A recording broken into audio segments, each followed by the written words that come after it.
ఓం. మనసులో ఎప్పుడూ ఆలోచనలు ఒకదాని తర్వాత ఒకటి అలా ప్రవహిస్తూనే ఉన్నాయా? ప్రతి విషయాన్ని విశ్లేషిస్తూ అలసిపోతున్నట్టు అనిపిస్తుందా? లోపల ఎక్కడో ప్రశాంతత కోసం ఒక చిన్న ఆశ? అలా అనిపిస్తే ఆ ప్రయాణంలో ఎవ్వరూ ఒంటరి కాదు. ఇక్కడ అంతా సురక్షితం. రండి, నెమ్మలిగా ఒక దీర్ఘమైన శ్వాస తీసుకుందాం. నియో ఏన్షియంట్ విజ్డమ్ తెలుగుకు ప్రేమపూర్వక స్వాగతం. మనం పతంజలి మహర్షి మనకు అందించిన 195 యోగ సూత్రాల పవిత్ర యాత్రలో ఉన్నాము. ఈ ప్రయాణంలో ఇది మన 17వ అడుగు. మీకు గుర్తుండే ఉంటుంది, కిందటి సూత్రాలలో మనం అభ్యాసం, వైరాగ్యం గురించి మాట్లాడుకున్నాం. ఆ రెండింటితో మనసును ఒకచోట నిలపవచ్చని తెలుసుకున్నాం. ఆ సాధనే ఈరోజు మనం ప్రవేశించబోయే ఒక అద్భుతమైన స్థితికి మన మనస్సుని సిద్ధం చేస్తుంది. మరి ఈరోజు సూత్రం ఒక మార్గదర్శిలాంటిది. ఇది మనల్ని సంపూర్ణమైన ఎరుకతో కూడిన ధ్యానంలోకి, అంటే సంప్రజ్ఞాత సమాధిలోకి తీసుకువెళ్తుంది. అందులో ఉండే 4 అంతస్తులని మనకు పరిచయం చేస్తుంది. ఇది మన లోపలికి మనం చేసే ఒక ప్రయాణం. ఇప్పుడు ఈ సూత్రంలోని దివ్యమైన శక్తిని మనసులోకి తీసుకుందాం. నేను చాలా నెమ్మదిగా చెప్తాను, శ్రద్ధగా వినండి. వితర్క విచార ఆనంద అస్మిత రూప అనుగమాత్ సంప్రజ్ఞాతః. ఇప్పుడు ఇందులో ఉన్న ప్రతి పదాన్ని విడివిడిగా చూద్దాం. వితర్క అంటే తర్కంతో చూడటం. విచార అంటే లోతుగా వివేచన చేయడం. ఆనంద అంటే స్వచ్ఛమైన ఆనందం. అస్మిత అంటే నేనున్నాను అనే ఎరుక. రూప అంటే వాటి స్వభావం. అనుగమాత్ అంటే వాటితో కూడి ఉండడం. మరియు సంప్రజ్ఞాతః అంటే సంపూర్ణ జ్ఞానంతో కూడిన సమాధిస్థితి. స్పష్టత కోసం ఆంగ్లంలో కూడా దీని భావాన్ని ఒక్కసారి చూద్దాం. సంప్రజ్ఞాత సమాధి is that which is accompanied by reasoning, deliberation, bliss and sense of I amness. అంటే సరళంగా తెలుగులో చెప్పుకోవాలంటే వితర్కం, విచారం, ఆనందం, అస్మిత ఈ 4 స్థితులతో కూడుకున్నదే సంప్రజ్ఞాత సమాధి. ఇక్కడ మనం ఒక ఆధారం, అంటే ఒక బీజం తీసుకుని ధ్యానం చేస్తాం. అందుకే దీనిని సబీజ సమాధి అని కూడా అంటారు. సరే, ఇప్పుడు మనం మనసు యొక్క బయటి ప్రపంచం నుంచి మన ఆత్మ యొక్క అంతరంగ గర్భగుడిలోకి ఒక 4 పవిత్రమైన ద్వారాల గుండా ప్రయాణం చేద్దాం. మన ప్రయాణంలో మనం చేరుకున్న మొదటి ద్వారం వితర్క. ఇది మనసును ఒక భౌతికమైన వస్తువుపై నిలపడం నేర్పుతుంది.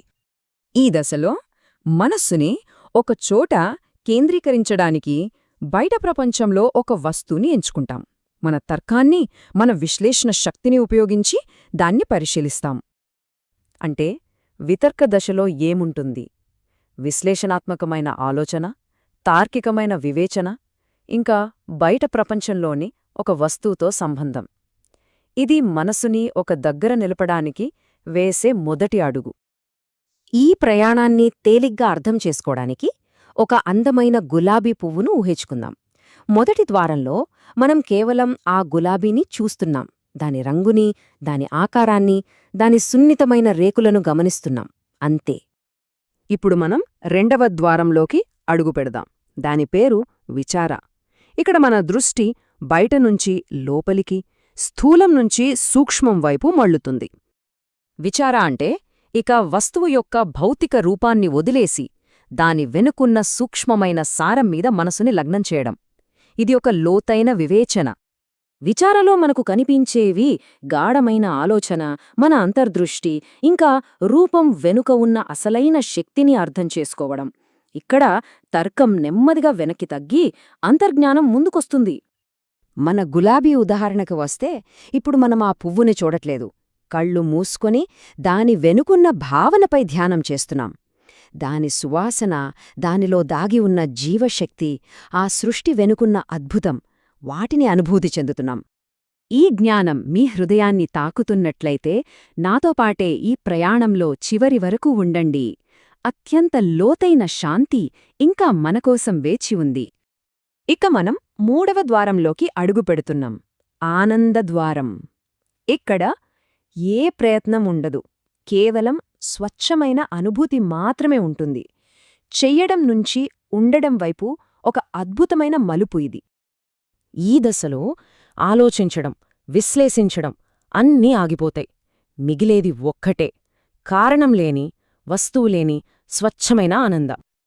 మన గులాబీ ఉదాహరణలో ఇప్పుడు మనం గులాబీ గురించి ఆలోచించడం లేదు.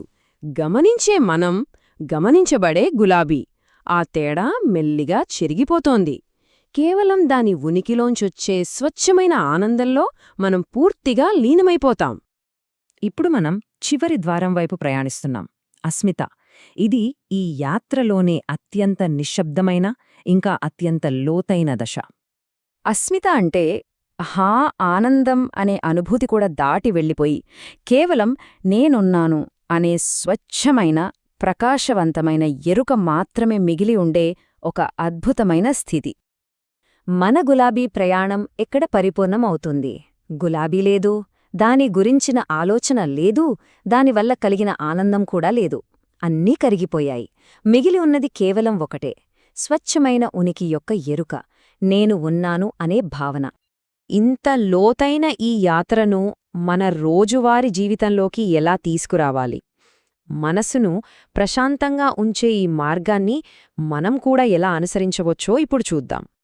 దీనికోసం 2 సులభమైన అభ్యాసాలు. ఒకటి, మీ చుట్టూ ఉన్న ఏదైనా ఒక సాధారణ వస్తువుని తీసుకోండి. ఒక పువ్వు లేదా ఒక ఆకు.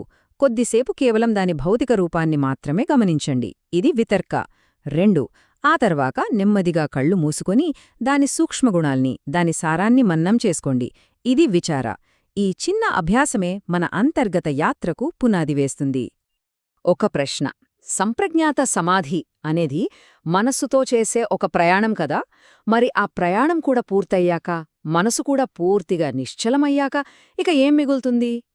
ఈ ప్రశ్నే మనల్ని తర్వాతి సూత్రం వైపు, అంటే బీజం లేని అసంప్రజ్ఞాత సమాధి వైపు తీసుకువెళ్తుంది. ఈ పవిత్రమైన యాత్రను ఇలాగే కొనసాగించాలి అనుకుంటే మా ఛానల్లో ఉన్న పాత సూత్రాల ప్లేలిస్ట్ను చూడవచ్చు. మనమందరం కలిసి ఈ ప్రయాణంలో నడవడానికి సబ్స్క్రైబ్ చేసుకుని బెల్ ఐకాన్ను నొక్కండి. ఒక్క క్షణం ఆగి ఆలోచిద్దామా? ఈరోజు మనం తెలుసుకున్న ఈ 4 ద్వారాలలో వితర్క, విచార, ఆనంద, అస్మిత, వీటిలో ఏ ద్వారం మిమ్మల్ని ఎక్కువగా పిలుస్తున్నట్టనిపిస్తోంది?